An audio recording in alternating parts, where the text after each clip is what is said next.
So, you know what the shitty part about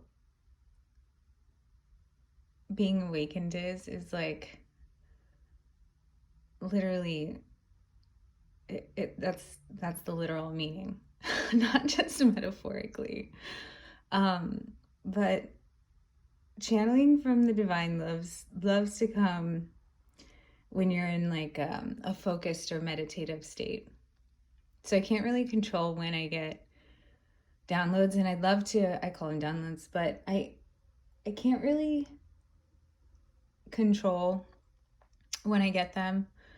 But most of the time it happens when I'm going on a drive by myself, um, or when I'm about to fall asleep or waking up, or when I'm focused on things like about to do a procedure at work, or having an intense conversation with my kids and I'm really trying to listen.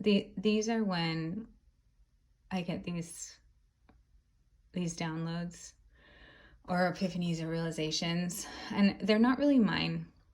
I don't know how to explain that, and unless you've gone through it, you're just gonna have to take my word for it. But I was almost asleep, and of course, I start getting these downloads, and it's like, you need to go back and redo that message. There's a bigger message here. And I'm like, no, I already did it. It's okay. It's going to be okay. And my spirit guides in my head are like, nope. It just keeps getting stronger until you decide. It keeps getting stronger until you decide to make a change and take action. I just noticed that. That's really funny.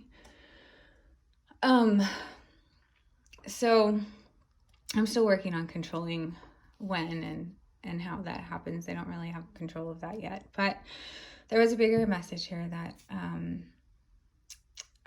it was recommended I portray. So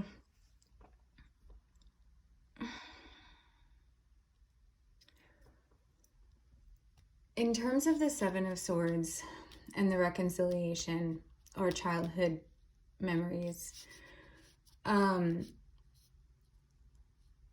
when we get in this cycle of codependency, that's what this is about, being chained to codependent patterns that we need to break, that we need to leave behind fear, to change.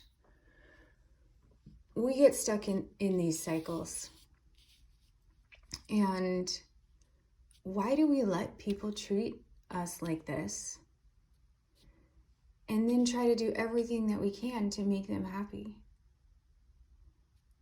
That's a super codependent behavior based in fear. And that stems from insecurities, fear of, so why do we let people treat us poorly? Fear of what will happen if we're alone, fear of not finding someone better, fear of a sense of failure. So we kind of, and I'm definitely guilty of this too, and I've certainly been able to change my patterns and break through a lot of that. But it's a continuous work in progress, but I'm definitely guilty of this in the past. But this is also about illusions, or disillusionment, rather. And we kind of stay in the cycle like, oh, everything's okay. And then everything's okay, reconcile, try to make them happy, happens again. And this could be with ourselves too. This could be with habits within ourselves. But that is so toxic and codependent, and it completely blocks good things that want to come into our life. And if you look at this from a zoomed out scale also, this is totally applicable to what's going on in the world. So, and it starts within ourselves, and then it bleeds out into our relationships, because if this is how we're treating ourselves, this is what's going to be portrayed in our relationships.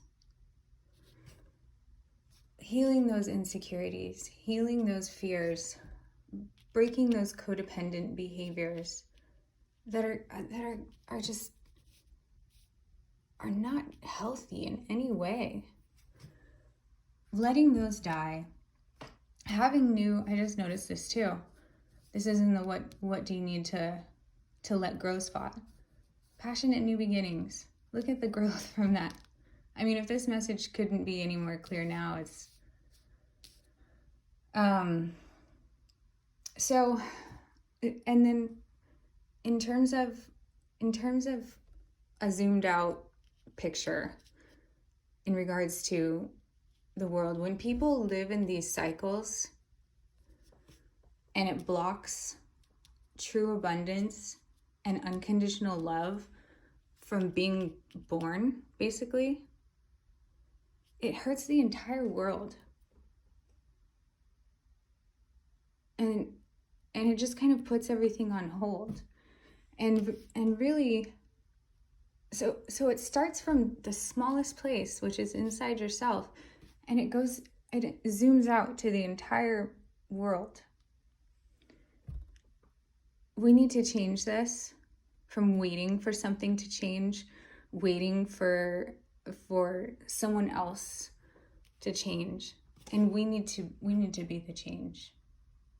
We need to break those old belief systems that are based on fear. And a lot of times they stem from childhood, something that happened in childhood. So they're very deep rooted. But they cause these cycles, and we need to bring balance to that. And it will heal the world. That was the bigger message. Once we do this within ourselves, it's a chain reaction. And unconditional love and abundance. And this, even though this is the 9 of Pentacles, this isn't always about money. In fact, most of the time, it's not about money. It's about important things in our life that are meaningful and that fill up your cup, so to speak. Sometimes this card can represent money, but not in this case. But this process, breaking those childhood patterns, developing new belief systems, letting the old ones die and transform, and starting afresh, breaking those codependent cycles that bind us, whatever that may be. It's different for everyone, but everyone has them. Bringing balance to those will bring this back to the world. So remember that 4 of Wands is like celebration, love, peace, happy family, happy community.